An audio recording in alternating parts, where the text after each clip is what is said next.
Most people think intelligence is simple. You are either smart or not, either born sharp or born average.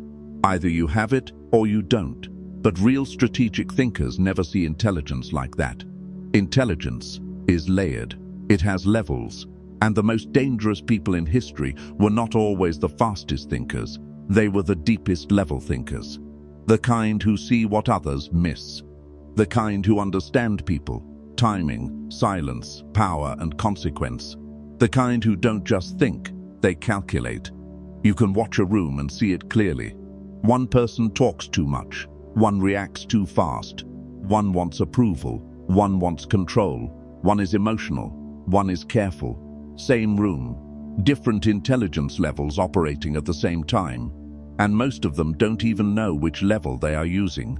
The first level is reaction intelligence. This is the most common level. Here, a person lives by impulse. Something happens, they react. Someone insults, they fire back. Someone praises, they melt. A problem appears, they panic. A reward appears, they rush. There is no pause between trigger and response. Life pulls the strings, they move. These people believe they are thinking, but they are mostly reacting. Their mood decides their decisions. Their emotions decide their words. Their environment controls their direction. They are easy to predict because they are easy to trigger. And anyone easy to trigger is easy to control. At this level, people confuse speed with intelligence. Fast reply, fast anger, fast promise, fast judgment. But speed without structure is weakness. A matchstick is fast too and burns out quickly. Reaction intelligence creates loud people, busy people, dramatic people, but rarely powerful people. Because power requires delay between feeling and action. The second level is information intelligence. This is where people start collecting knowledge.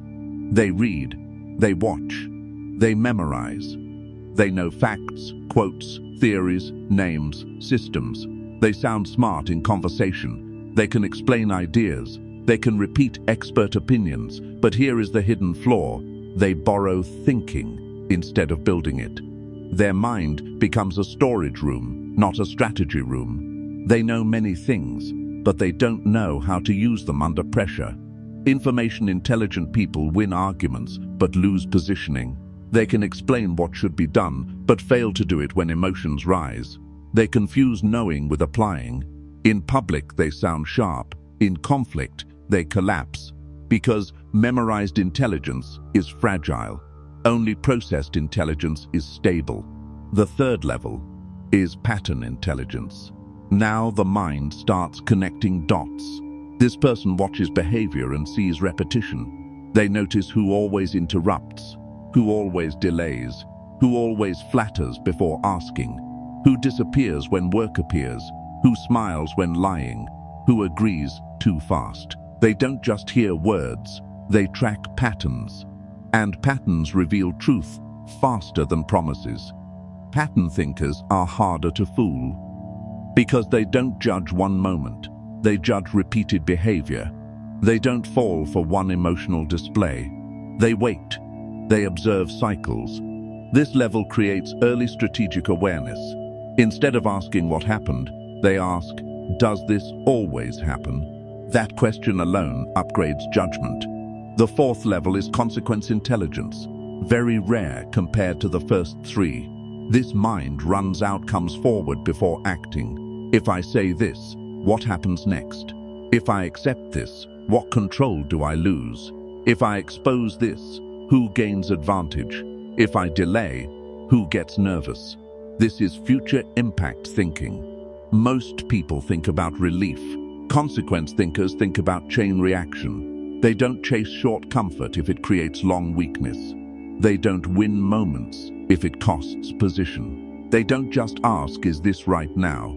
They ask, what does this create later? This is where emotional maturity starts turning into strategic maturity. Here, silence becomes a tool. Timing becomes a weapon. Restraint becomes visible strength. The fifth level is perception intelligence. Now the person understands that reality is not enough. Perception decides treatment. How people see you changes how they deal with you. Two people can have equal skill, but the one perceived as stable gets trusted more. The one perceived as controlled gets challenged less. The one perceived as scarce gets valued more. Perception intelligence means you manage signals, your tone, your posture, your emotional display, your public reactions. You don't fake, you filter. You don't reveal everything, you reveal deliberately. You understand that uncontrolled honesty can be strategically dangerous.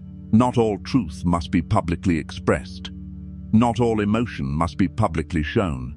These people are often misunderstood as reserved or calculated. Correct, because calculation protects leverage, and leverage protects freedom. The sixth level is people intelligence, not social charm, human mechanics.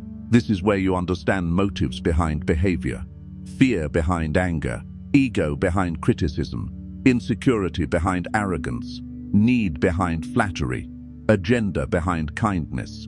You stop judging surface, you read drivers. When someone pushes dominance, you ask, what are they afraid of losing? When someone overshares, you ask, what validation are they hunting? When someone attacks your plan, you ask, what comparison are they losing?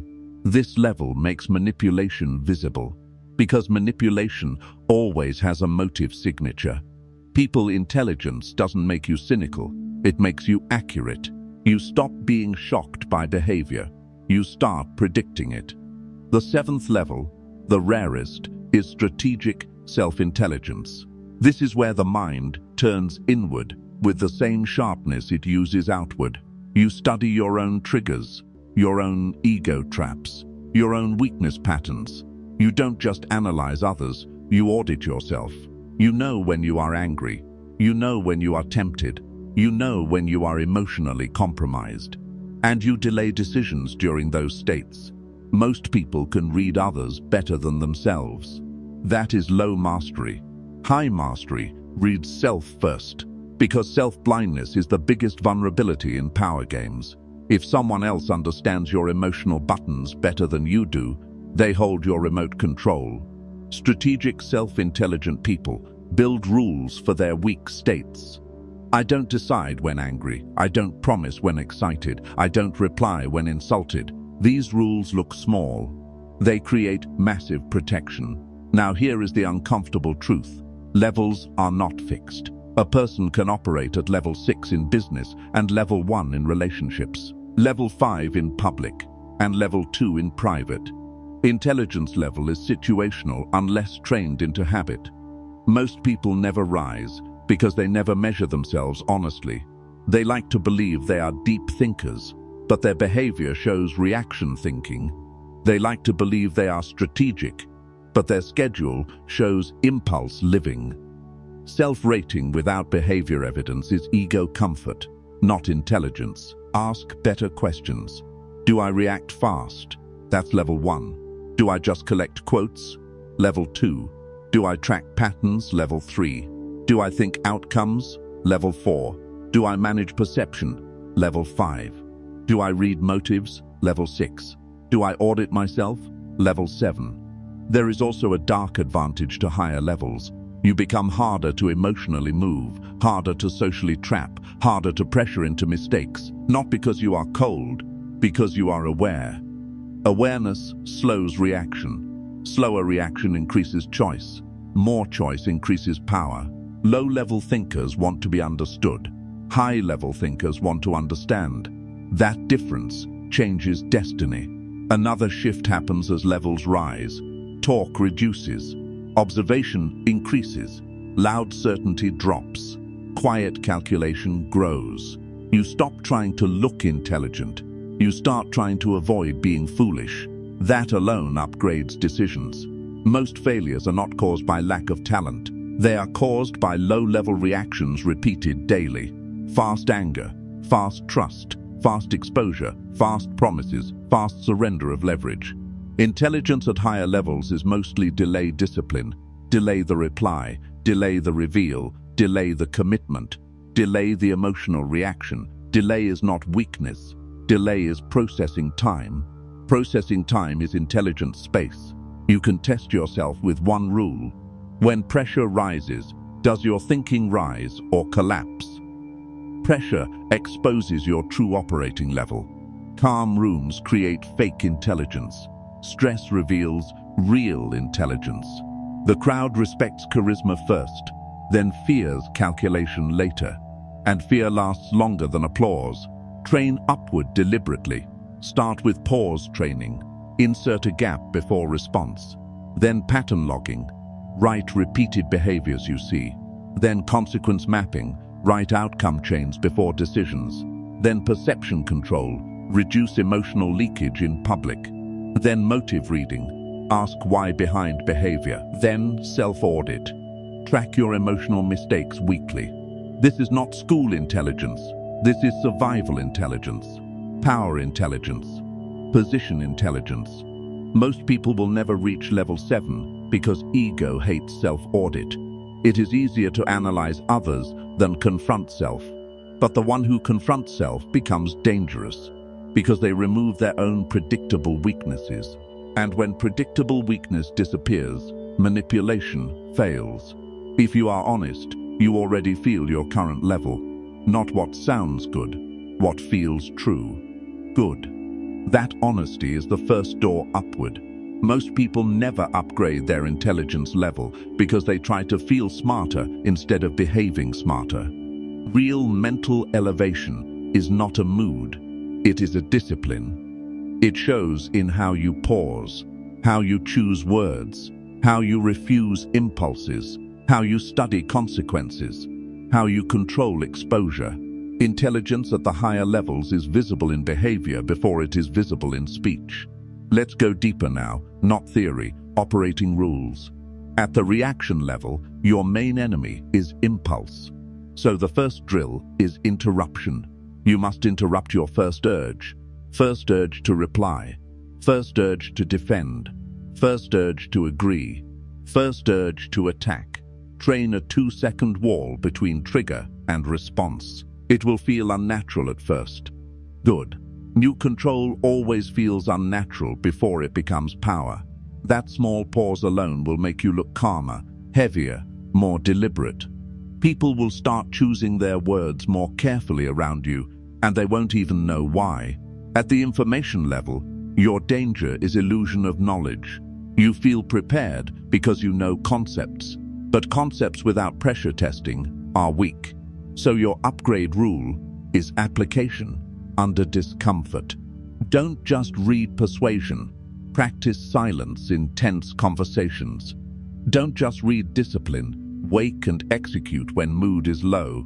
Don't just learn strategy. Use it when stakes are real. Knowledge that survives pressure becomes intelligence. Knowledge that exists only in comfort is decoration. At the pattern level, your drill is logging. Most people notice patterns but never record them, so memory lies. Start writing repeated behaviors of people around you. Who delays? Who exaggerates? Who keeps promises?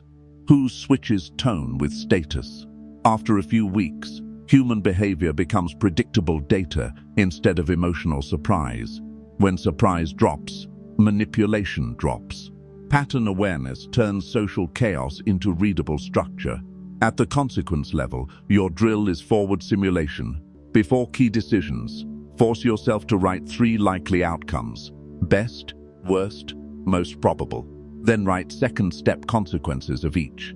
This stretches your thinking beyond emotional relief. You stop choosing what feels good now and start choosing what protects you later. Long-game thinking is a signature of dangerous minds. Short-game thinking is a signature of controlled minds. At the perception level, your drill is signal control. Walk into rooms with reduced emotional leakage, less explaining, less nervous laughter, less oversharing, slower gestures, cleaner posture. Direct eye contact but not aggressive. Calm face, not blank, composed. You are not acting, you are removing noise. When noise drops, authority rises. People trust signals more than statements. Also, stop correcting every misunderstanding about you. Let some wrong assumptions live if they protect your leverage. Not every truth needs clarification. Strategic ambiguity is not lying, it is protection. At the people intelligence level, your drill is motive questioning. Every strong behavior you see, ask quietly, what does this person gain if I believe this? What do they lose if I refuse? This question alone exposes hidden agendas. Flattery becomes visible, pressure becomes visible, urgency becomes visible. You stop being rushed because you start seeing why others want you rushed. Never analyze only words, analyze incentives. Incentives reveal truth faster than language. At the self-intelligence level, your drill is emotional auditing. At the end of each week, write your 3 worst decisions and name the emotion present before each one. You will start seeing your personal trap emotions. Maybe ego, maybe fear of rejection, maybe urgency, maybe anger. That is your personal attack surface. Once named, it can be defended. Unnamed weakness stays exploitable. Here is a higher rule most people never hear. Intelligence is not shown by how often you speak, but by how often you decline unnecessary action. Refusing bad moves is more powerful than making flashy moves. Many disasters come from action addiction, the need to respond, post, decide, announce, commit. High intelligence includes strategic non-action. Do nothing, on purpose, when action would expose you cheaply. Another upgrade. Reduce audience dependence. The lower the intelligence level, the more behavior changes when watched. The higher the level, the more behavior stays stable under observation.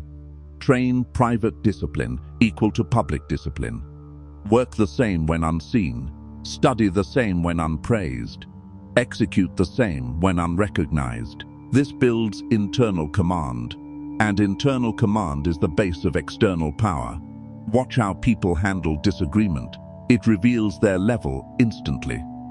Low level, emotional heat.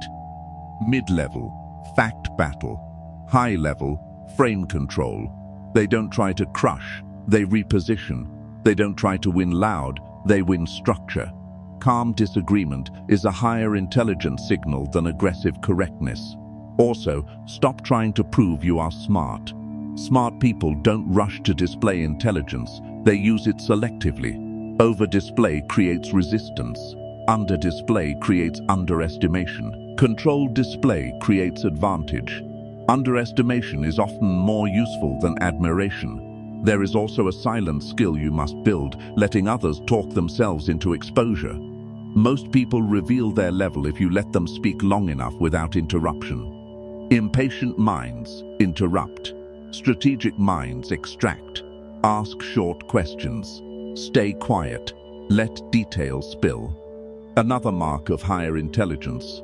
Emotional temperature control. Your excitement should not spike wildly with opportunity. Your despair should not collapse you under setback. Emotional spikes make you steerable. Emotional steadiness makes you difficult to move. The goal is not coldness, it is range control. Controlled range equals controlled decisions. Now understand something critical. Higher intelligence often looks slower from the outside. Slower replies, slower commitments, slower trust, but faster accuracy. And accuracy beats speed in long games every time. Fast minds win moments. Accurate minds win outcomes. As your level rises, your circle will change. Not because you reject people, but because your tolerance for chaos drops. Drama becomes tiring. Gossip becomes loud. Emotional volatility becomes heavy. You start preferring calm, precise, self-controlled people. That is not arrogance. That is cognitive alignment. Protect your cognitive environment. Minds synchronize with what they stay around. One more dangerous upgrade. Detach identity from opinion. Low intelligence fuses ego with viewpoint. So disagreement feels like attack. Higher intelligence separates self from idea. So ideas can be replaced without ego damage. This makes learning faster and conflict cleaner. If changing your mind feels humiliating, your intelligence is capped by ego. If changing your mind feels efficient, your intelligence is growing. You asked where you rank. Here is the real test. Not what level you understand, what level you practice daily. Understanding without practice is level 2 pretending to be level 6. Your daily behavior reveals your true level, how fast you react, how much you reveal, how well you delay, how clearly you predict, how honestly you self-audit, how calmly you handle pressure. That is your real score. And the most powerful part, levels are trainable. You are not locked. But training requires discomfort, pausing when you want to fire back, staying silent when you want to prove, withholding when you want to announce, observing when you want to judge, auditing when you want to blame. Uncomfortable upgrades create permanent intelligence. If you build this kind of layered thinking, people will start describing you with interesting words. Calm, sharp, hard to read, careful, dangerous to underestimate. That last one is the quiet badge of high strategic intelligence. You don't need to tell people your level. Your behavior will announce it. If you made it this far, you're not here for surface motivation. You're here to build a stronger mind. If this helped you see your thinking more clearly, subscribe and stay with the channel. Comment which level you think you're operating from right now. And share this with someone who thinks they're smart, but is ready to become dangerous smart.